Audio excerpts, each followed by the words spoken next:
Captain Jake Morrison stood on the bridge of the U.E.'s horizon, watching the stars streak past the window. The ship was big, but not fancy. It carried medical supplies to the outer colonies, where people needed help. Jake had been doing this job for 10 years. He liked helping people. It made him feel good. The bridge was quiet, except for the soft hum of the engines. Lisa Hayes sat at the pilot controls, her hands steady on the controls. She was the best pilot Jake had ever worked with. She could fly through an asteroid field like it was empty space. Ben Carter was down in the engine room, making sure everything ran smooth. Amy Rogers worked at the communication station, listening for any messages from other ships or planets. Jake's crew was small but good. They trusted each other. They had been together for 3 years, flying from planet to planet, bringing medicine and supplies to colonies that needed them. It was peaceful work. Humanity had been at peace for 200 years. There were no wars, no fighting. People traded goods and explored new worlds. Everyone got along. The Horizon was heading to a mining colony called Red Rock. The miners there had sent a request for antibiotics. A sickness had spread through their settlement. Jake's ship carried the medicine they needed. It would take 2 more days to reach Red Rock. The journey was routine, just like hundreds of others. Amy looked up from her station. "Captain, I'm getting a signal." Jake turned to her. "What kind of signal?" "It's weak, really weak, coming from the outer rim." Amy put her hand to her earpiece. "It's a distress call." Jake walked over to Amy's station. Distress calls were serious. Ships in trouble needed help fast. "Can you clean it up?" Amy worked at her controls. The static got quieter. A voice came through, broken and scared. "This is New Eden Colony ... under attack. They're killing everyone. Please, someone help us ... double quotes." The message cut out. Static filled the speakers. Jake felt cold inside. New Eden was a farming colony. 50,000 people lived there. They grew food for other worlds. They were peaceful people. Who would attack them? "Amy, can you get more of the message?" Amy shook her head. "That's all there is, Captain." The transmission just stopped. Lisa turned in her pilot seat. "New Eden is 3 days away from here. We'd have to change course." Jake looked at the star charts. New Eden was far from any military bases. The nearest Federation fleet was weeks away. If the colony was really under attack, help would come too late. But the Horizon was just a transport ship. It had no weapons, no soldiers, just medical supplies and a crew of 4. Ben Carter's voice came through the intercom from the engine room. "Captain, I heard the message. We have to help them." Jake pressed the intercom button. "Ben, we're not a warship. We can't fight." "Maybe. We don't have to fight. Maybe we can help with evacuations. Get people to safety?" Lisa spoke up. The message said they were killing everyone. "That sounds like war." Amy was still working at her station. "Captain, I'm trying to contact other ships in the area. Maybe someone else heard the call." Jake waited. Amy shook her head. "Nothing. We're the only ship close enough to help." The bridge went quiet. Jake looked at each of his crew. They were good people. They wanted to help. But going to New Eden could be dangerous. They might die. The smart thing was to report the distress call and continue to Red Rock. But Jake kept hearing the voice in the message. The fear, the desperation. Someone was crying for help, and there was no one else to answer. "Lisa, how long to reach New Eden?" 3 days at full speed." Jake made his choice. Change course. "We're going to New Eden." Lisa nodded and started working at her controls. The ship began to turn. Jake felt the engines getting stronger as they went faster. Amy looked worried. "Captain, what if we get there and there's nothing we can do? Then we'll do what we can. Maybe we can save some people. Maybe we can get information back to Earth. About what happened. Ben came up to the bridge. He was a big man with kind eyes. We're doing the right thing, Captain. Jake hoped so. The Horizon was not built for war. It was built to help people. But sometimes helping people meant taking risks. The next 3 days felt long. The crew worked harder than usual, pushing the ship to its limits. Amy kept trying to contact New Eden, but there was no answer. Just empty space. Lisa barely slept, staying at the controls to make sure they stayed on course. Ben kept the engines running hot, faster than they were meant to go. Jake spent most of his time thinking. What would they find at New Eden? Who had attacked the colony? Why would anyone hurt peaceful farmers? Humanity had been at peace for so long that most people had forgotten what war looked like. On the third day, New Eden appeared on their screens. Jake stood on the bridge, looking at the planet. It looked normal from far away, green and blue with white clouds. But as they got closer, Jake saw that something was wrong. There were no lights on the night side of the planet. No signals from the orbital stations. No ship traffic. New Eden was silent. Take us into orbit, Jake told Lisa as they got closer. The truth became clear. The orbital stations were destroyed. Twisted metal floated in space. The cities on the planet's surface were dark. Some were burning. Amy's voice was quiet. Captain, I'm scanning for life signs. Jake waited. His heart was beating fast. There are people still alive down there. Not many, but some. Jake looked at his crew. They had come to help, and there were people who needed help. But Jake could see that something terrible had happened to New Eden, something that would change everything. Prepare for landing, Jake said. We're going down. The Horizon landed in what used to be the main city of New Eden. Jake looked out the window and felt sick. Buildings were broken and burned. Cars were turned over and smashed. The streets were covered with pieces of metal and glass. Stay close. Together, Jake told his crew. We don't know what did this. They put on their suits and left the ship. The air outside smelled like smoke and death. Jake had never seen anything like this. In all his years of flying between planets, he had only seen peaceful places. This was different. This was hell. Lisa walked beside him, her face white with fear. Captain, what could do this to a whole city? Jake didn't answer because he didn't know. They walked through the streets, looking for survivors. Most of the buildings were empty shells. Windows were broken. Doors hung off their hinges. But there were no bodies anywhere. That was strange. Amy held a scanner in her hands. I'm reading. Leaf signs 3 blocks north. They walked toward the signals. The buildings got worse as they went. Some were completely destroyed, just piles of broken stone and metal. Others had holes burned through them, like something had shot them with powerful weapons. Ben pointed to marks on the ground. Look at these. Jake looked down. The marks were deep gouges in the street, like giant claws had scraped the pavement. The marks were too big to be made by any human tool. What has claws that big? Lisa asked. They found the survivors in the basement of an old school. 20 people were hiding in a room below the ground. They had been there for days, too scared to come out. When Jake and his crew came down the stairs, the survivors looked at them with hope and fear.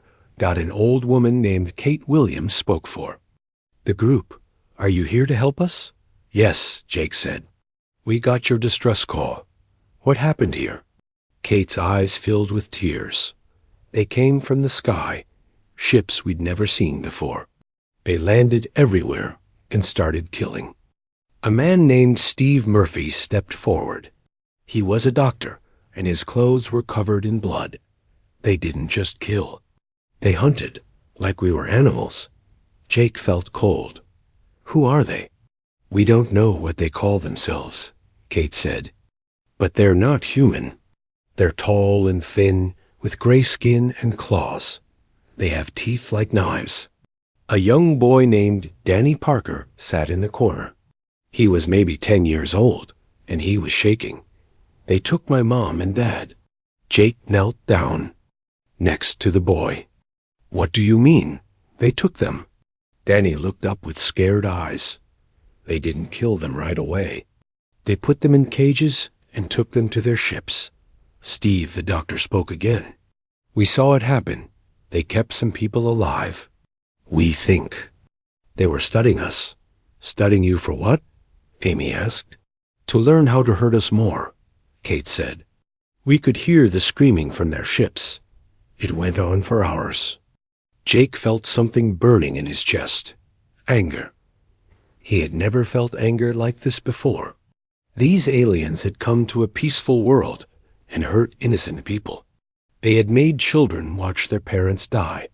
How many people lived here? Jake asked. 50,000, Steve said. We think most of them are dead now. A few hundred might still be hiding like us. Ben looked around the small room. We can't take everyone. Our ship is too small. Jake knew Ben was right. The Horizon could carry maybe 50 people if they packed them tight. But there were hundreds of survivors scattered around the planet. We'll take who we can, Jake said. Then we'll come back for the others. Kate shook her head. You can't come back. They're still here. Their ships are in orbit. They're waiting. Waiting for what?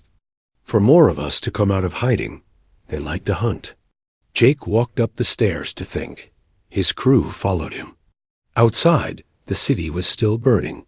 The smoke made it hard to breathe. Captain, Lisa said, what kind of species does this? Jake didn't answer. He was thinking about the boy Danny, about his parents screaming in the alien ships. He was thinking about 50,000 people who had just been trying to live their lives. Amy was working with her scanner again. Captain, I'm picking up alien ships. 3 of them, coming this way. Jake looked up at the sky. 3 dark shapes were moving toward them. They were bigger than the horizon and shaped like knives. They moved fast and quiet. Everyone back to the ship, Jake ordered. They ran back to the horizon. The survivors followed them. Jake counted 23 people, including the boy Danny. They packed into the ship as tight as they could. Lisa, get us out of here, Jake said. The ship lifted off just as the alien ships arrived. Jake watched through the window as they landed. In the city, tall gray figures came out of the ships. They had claws and teeth like the survivors had said. They moved like hunters. They're looking for the people we just saved, Ben said. Jake felt the anger growing stronger. These aliens enjoyed hurting people. They had destroyed an entire world for fun. As the Horizon flew away from New Eden, Amy was working at her communication station. Captain, I'm intercepting their transmissions. Can you understand them? Some of it. The computer is translating. Amy looked scared. Captain, this isn't their first attack. They've hit other human colonies. Jake felt his blood turn cold. How many? I count at least 5 other worlds. And they're planning more attacks. Lisa turned from the pilot's seat. Captain, where are we going? Jake looked at the survivors packed into his ship. He looked at the boy Danny, who was crying quietly. He looked at the burning planet they were leaving behind. Set course for Earth, he said. Fast as we can go. What are we going to do? Ben asked. Jake looked at his crew. They were scared, but they were also angry. They had seen what these aliens could do. They had heard the stories of torture and death. We're going to tell everyone what happened here, Jake said. Every human in the galaxy needs to know about this. Amy was still listening to the alien transmissions. Captain, they're talking about their next target. Where? Haven Prime. 12 million people. Jake felt something change inside him. Haven. Prime was one of the biggest human colonies. 12 million innocent people. Families. Children. How long do we have? He asked. Maybe 2 weeks. Jake looked at his crew again. They were just 4 people with a transport ship. They couldn't fight these aliens, but they could do something else. Amy, prepare a message. Everything we've seen, everything the survivors told. U.S. Send it to every human world, every ship, every station. What should I say? Jake thought about Danny's parents screaming in the alien ships. He thought about 50,000 people who had just been trying to live peaceful lives. Tell them that someone has declared war on humanity. Tell them what these aliens do to prisoners. Tell them that 12 million people on Haven Prime are going to die unless we stop them. Amy started working on the message. Jake watched the stars ahead of them. Somewhere out there, humanity was about to learn that the peace they had enjoyed for 200 years was over, and Jake hoped that when they learned the truth, they would be as angry as he was. Jake stood in the communications room of the Horizon, watching Amy work. She had been putting together the message for 6 hours. Her hands shook as she typed. The story of New Eden was hard to tell. Are you ready? Jake asked. Amy nodded. I've got video from the colony, pictures of the destroyed cities, audio recordings of the survivors talking about what happened, and I've got the alien transmissions about their next attack. Jake looked at the screen. The images were terrible. Burned buildings, broken streets, the faces of scared people hiding in basements. But people needed to see this. They needed to know what was coming. Send it everywhere, Jake said. Every colony, every ship, every station. Everyone needs to see this. Amy pressed the transmission button. The message shot out into space, moving faster than light, reaching every corner of human space. In minutes, it would reach Earth. In hours, it would reach every human world. The message was simple. It showed the destruction of New Eden. It showed the survivors telling their stories. It showed the boy, Danny, crying for his parents. And it ended with a warning. Haven Prime was next.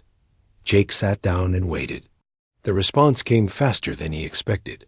The first call came from Admiral Frank Mitchell at Federation Defense Command. His face appeared on the screen, and Jake could see the shock in his eyes. Captain Morrison, is this real? Yes, sir. We were there. We saw it. 50,000 people? Dead or captured. Maybe a few hundred survivors left. Admiral Mitchell was quiet for a long moment. Captain, I'm ordering you to come to Earth immediately. The Federation Council wants to hear your report. Sir, what about Haven Prime? The aliens are heading there next. We'll handle Haven Prime. You've done enough. Come home. The transmission ended. Jake looked at his crew. They were all thinking the same thing. They had started something big. Over the next day, more calls came in. Colony governors, ship captains, military commanders. Everyone wanted to know if the message was real. Everyone wanted to know what humanity was going to do about it. Jake and his crew watched the news feeds as they flew toward Earth. The story was everywhere. People were angry, really angry. Jake had never seen anything like it. On Mars, workers in the shipyards stopped their jobs to watch the message. When it ended, they went back to work. But now they were building warships instead of transport vessels. On Europa, the research stations started working on new weapons. Scientists who had spent their lives studying peaceful things were now designing tools of war. On the asteroid mining colonies, the miners worked faster than ever, sending metal and resources to the military bases. But the biggest change was on Earth. Jake watched the news as the Federation Council met in emergency session. President Helen Ross stood before the assembled representatives from every human world. Her face was hard with anger. Fellow humans, she said, we have lived in peace for 200 years. We have explored the galaxy as friends, not conquerors. We have built a civilization based on hope and cooperation. She paused, looking at the camera. Jake felt like she was looking right at him. But today, we have learned that there are those who see our peace as weakness, who see our kindness as an invitation to destroy us, who think that because we do not make war, we cannot make war. The council chamber was completely silent. They are wrong. President Ross held up a datapad. I have seen the evidence from New Eden. I have heard the testimony of the survivors. I have seen what these aliens do to prisoners. And I have won. Thing to say, she looked directly into the camera again. This will not stand. The vote was unanimous. Every representative from every human world voted the same way. For the first time in 200 years, humanity declared war. Jake watched as Admiral Mitchell addressed the galaxy. He was an old man with gray hair and kind eyes. But when he spoke, his voice was like steel. To the species that destroyed New Eden, he said, you have made a mistake. You thought we were sheep. You thought we were weak. You thought we had forgotten how to fight. He paused. We have not forgotten. We have simply chosen not to. But you have taken that choice away from us. Jake felt something cold in his chest as he watched the Admiral speak. This was not the same humanity that had lived in peace for 2 centuries. This was something else.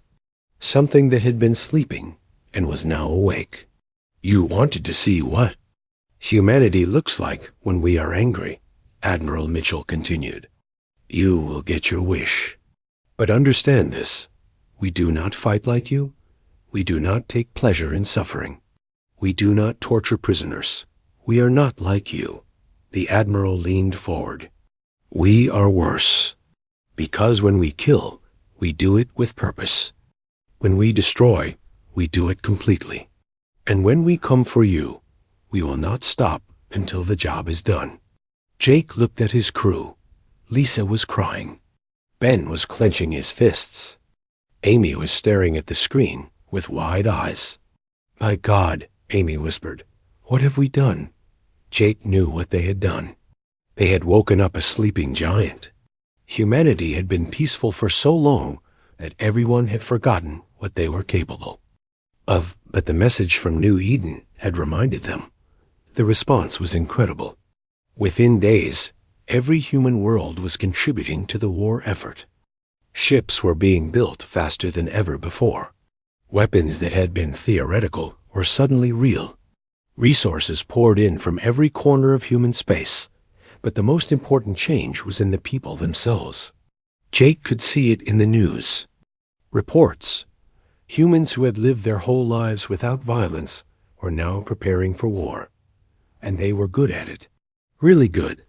The horizon reached Earth just as the first military fleets were launching. Jake watched from the observation deck as hundreds of warships left Earth's orbit. They were heading for Haven Prime. General Lucy Stone was commanding the rescue fleet. Jake had seen her on the news. She was a small woman with sharp eyes and a quiet voice. But when she spoke, everyone listened. We will reach Haven Prime before the aliens do, she said. And when they arrive, they will find us waiting. Jake hoped she was right. 12 million people were counting on humanity to protect them. And for the first time in 2 centuries, humanity was going to war. The boy Danny stood next to Jake at the observation deck. He was still scared, but there was something else in his eyes now. Hope. Are they going to stop the bad aliens? He asked. Jake put his hand on the boy's shoulder. Yes, he said. They're going to stop them. Danny nodded. Good. I don't want other kids to lose their parents like I did. Jake looked out at the warships disappearing into space. Neither did he. And now, finally, humanity was going to make sure it never happened again. The war had begun, and the aliens who had destroyed New Eden were about to learn what happened when you made humanity angry. General Lucy Stone stood on the bridge of the UES Vengeance. watching the stars around Haven Prime. Her fleet had arrived 2 days ago, just ahead of the alien attack force. 12 million people lived on the planet below, and she was not going to let them die. How many ships do we have? She asked her second-in-command. 200 warships, General. All armed with the new weapons from the Europa research stations? Lucy nodded. The new weapons were incredible. Humanity had been peaceful for 2 centuries, but they had not been idle. The same minds that had built medical scanners and farming. Machines had now built tools of war, and they were very good at it. What about the aliens? 300 ships, General. Bigger than ours, but we don't know how well armed they are. Lucy looked at the tactical display. The alien fleet was still 12 hours away. She had time to prepare. Send a message to all ships, she said. Today we find out what these aliens are really made of. The alien fleet arrived exactly when Lucy's computers said they would. 300 dark ships shaped like knives, moving fast toward Haven Prime. Lucy watched them on her screens and felt something cold in her chest. They're not slowing down, her weapons officer said. They're going straight for the planet. Lucy had studied the reports from New Eden. The aliens liked to attack civilians first. They enjoyed fear and suffering. They thought that attacking helpless people would make their enemies weak. They were wrong. All ships, attack formation, Lucy ordered. Target their lead ships. Show them what happens when they threaten our people. The human fleet moved like a machine. Every ship knew exactly where to go. Every weapon knew exactly what to shoot. The aliens had expected to find a few patrol ships and scared colonists. Instead, they found 200 warships waiting for them. The battle was not close. Human weapons were more accurate. Human ships were faster. Human tactics were better. But most importantly, human soldiers were fighting for something the aliens did not understand. They were fighting to protect innocent people. Lucy watched as alien ship after alien ship exploded. The dark. Vessels that had seemed so scary were breaking apart under human fire. Some tried to run. None of them made it. General, her communications officer said, we're getting a message from the alien fleet. Put it on screen. The alien commander appeared on the screen. It was tall and thin with gray skin and sharp teeth, just like the survivors from New Eden had described. It spoke in a harsh voice that the computer translated. Human fleet, you have surprised us. We did not expect resistance. We offer you a deal. Lucy looked at the alien with cold eyes. What kind of deal? Give us half the humans on this planet. We will leave the other half alone. This is generous. Usually we take them all. Lucy felt the anger rising in her chest. This creature thought it could bargain with human lives. It thought humans were cattle to be traded. Counter offer, Lucy said. Surrender now, and we'll make your deaths quick. The alien laughed. You are only 200 ships. We still have 150. You cannot win, Lucy smiled. It was not a nice smile. You're right. We can't win. She paused. We already have? The alien looked confused. That was when the second human fleet arrived. Admiral Frank Mitchell had sent more ships as soon as he got Lucy's report. 500 more warships dropped out of faster-than-light travel right behind the alien fleet. The aliens were now surrounded. This is Admiral Mitchell, came a voice over the communication system. Alien fleet, you are surrounded. Any ship that tries to leave will be destroyed. Any ship that attacks our people will be destroyed. Any ship that exists will be destroyed. Lucy watched the alien commander's face change. For the first time, it looked scared. You cannot do this, the alien said. We are the victor. We have conquered 1,000 worlds. We have destroyed 1,000,000 species. Not today, Lucy said. Today, you picked the wrong species. The battle that followed was not really a battle. It was an execution. The human fleets moved with perfect coordination, destroying every alien ship methodically.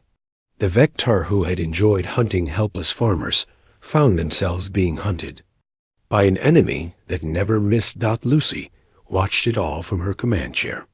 She felt no joy in the killing, but she felt satisfaction. These aliens had tortured children. They had murdered families.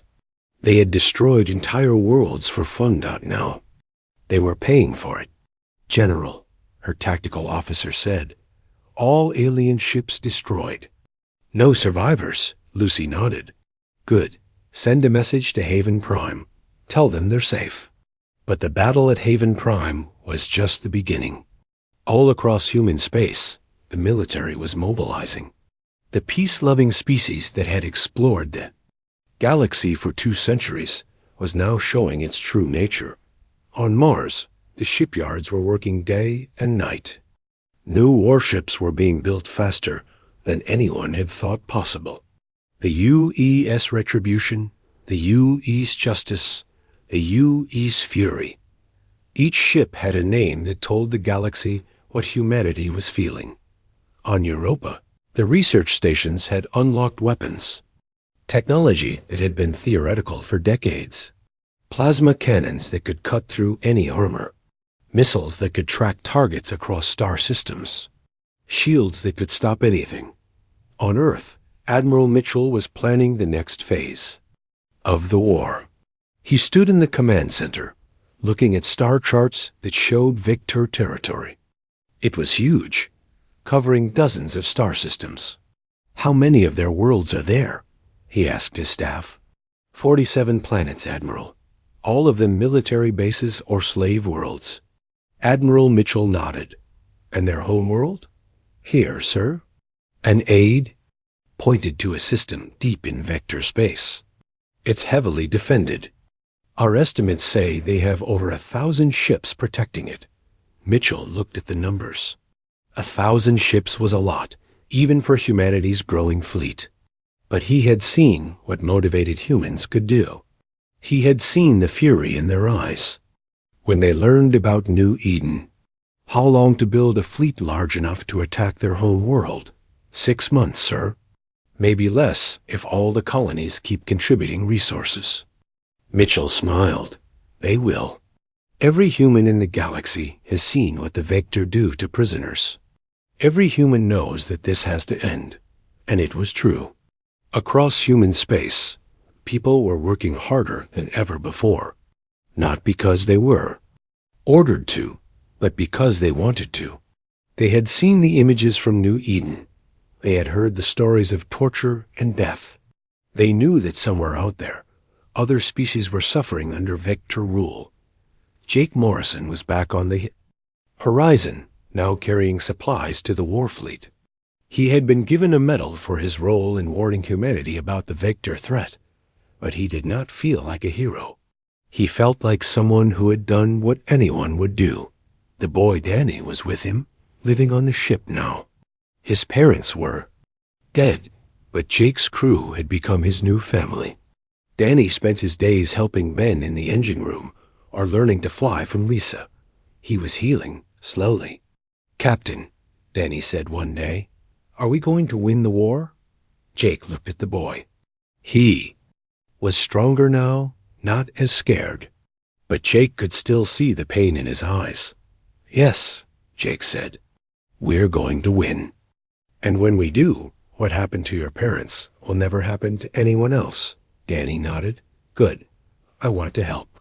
Jake smiled. You already have. You helped us understand what we were fighting for. Outside the ship, the human war fleet was growing larger every day. Ships from every colony, every world, every station. All of them heading toward one goal, the Victor home world. The aliens who had thought humans were weak were about to learn their mistake. But it would be the last lesson they ever learned. Admiral Frank Mitchell stood on the bridge of the UE's Hammer of Justice, looking at the largest fleet humanity had ever assembled. 800 warships from every human world, all heading toward the Vector home system. It had taken 6 months to build this fleet, and now it was time to end the war. "Admiral," his communication officer said, "we're getting messages from other species. They want to help." Mitchell raised an eyebrow. "Help us?" "Yes, sir. The Altarians, the Centauri Federation, the Rigel Alliance. They're all offering ships. And soldiers." Mitchell was surprised. Humanity had been fighting this war alone.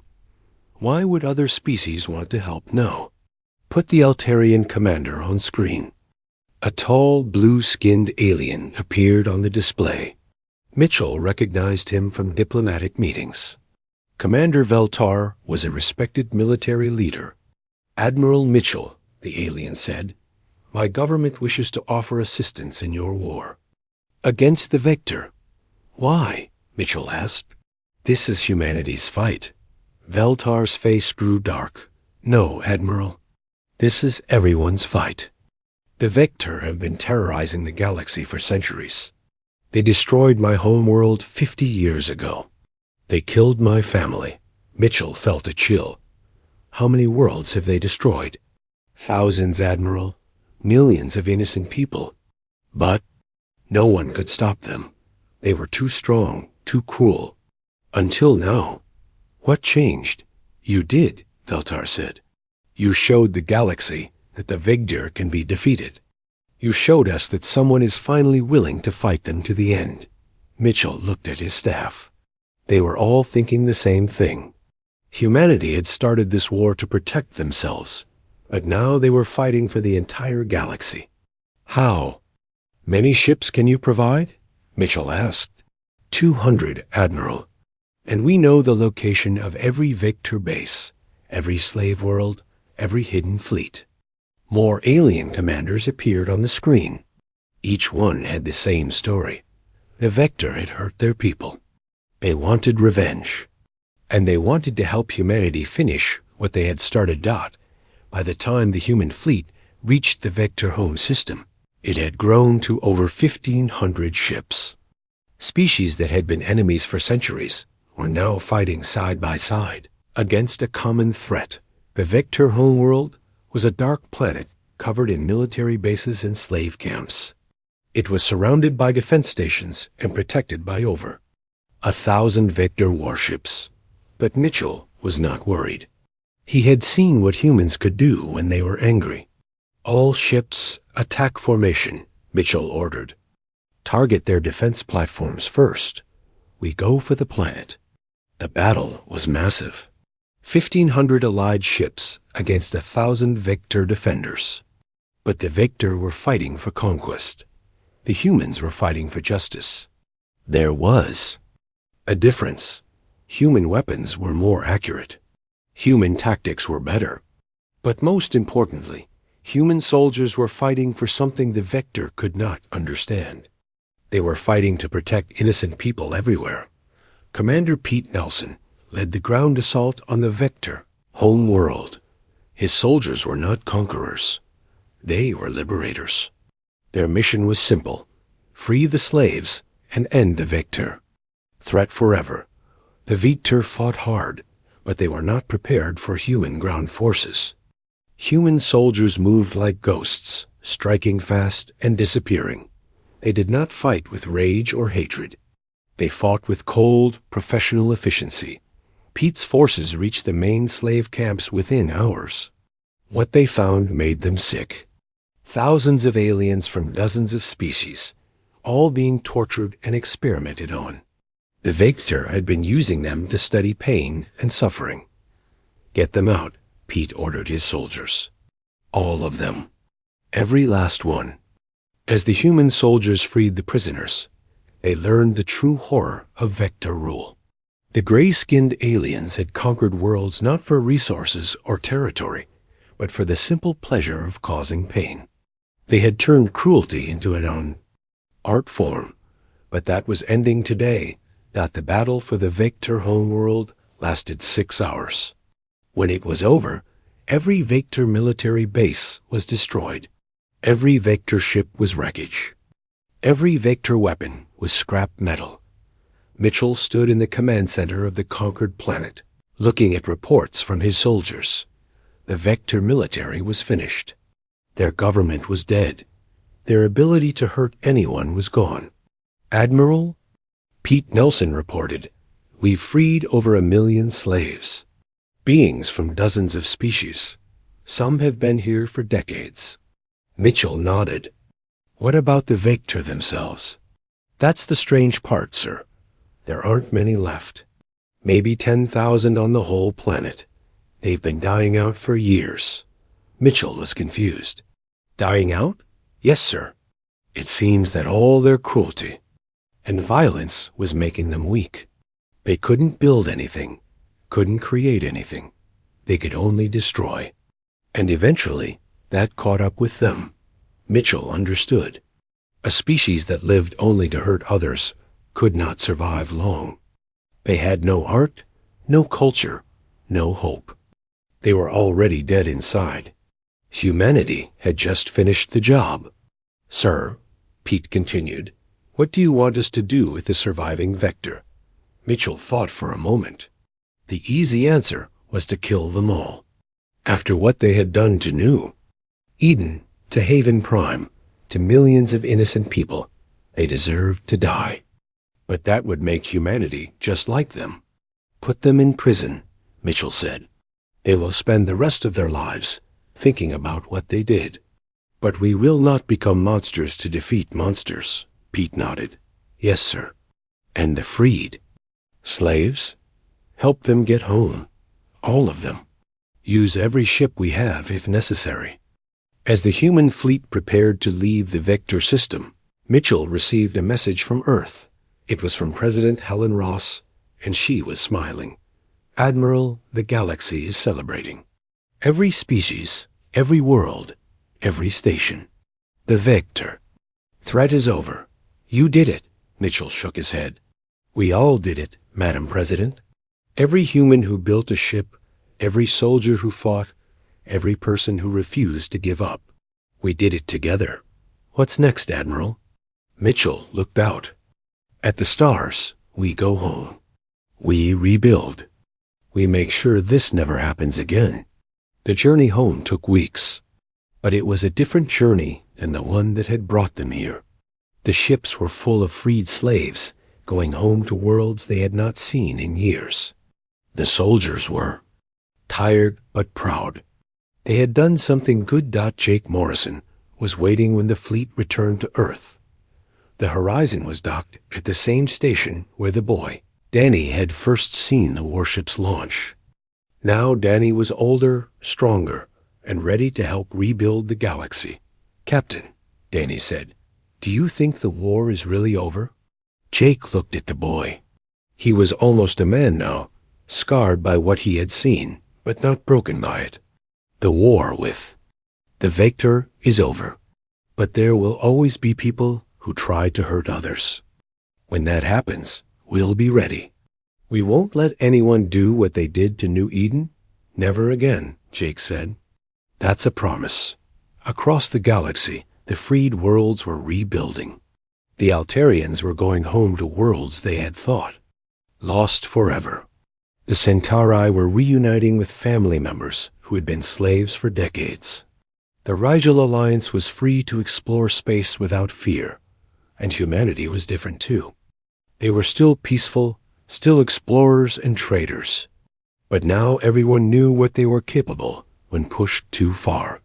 The sleeping giant had awakened, done its job, and gone back to sleep. But it would always be there, watching, waiting. General. Lucy Stone was promoted to head of the new Galactic Defense Force. Her job was to make sure that no species ever again had to face what the Vector had done. Ships from dozens of worlds now patrolled the galaxy, all working together. Admiral Mitchell retired to a quiet farm on Earth. He had done his duty, and now he wanted to grow things instead of destroying them. But he kept his uniform ready, just in case. Commander Pete Nelson became the head of the new refugee resettlement program. He helped former slaves find new homes and new lives. It was harder work than fighting a war, but more rewarding. The galaxy was at peace again. But it was a different kind of peace. It was peace protected by strength, peace that came from knowing that good people would fight for what was right. Years later, when children across the galaxy learned about the Victor War, they would ask their teachers a simple question. What made humanity so good at fighting? And the teachers would always give the same answer. They were not fighting to conquer. They were fighting to protect. And there is no force in the universe stronger than people who refuse to let evil win. The war was over. The galaxy was safe. And somewhere in space, a small transport ship called the Horizon continued its peaceful mission, carrying supplies to colonies that needed help. Because that was what humans did. They helped people. And if anyone ever tried to stop them, they would remember what happened to the victor. And they would choose differently. The desperate plea from New Eden had awakened humanity's fury. And that fury had saved the galaxy. The end.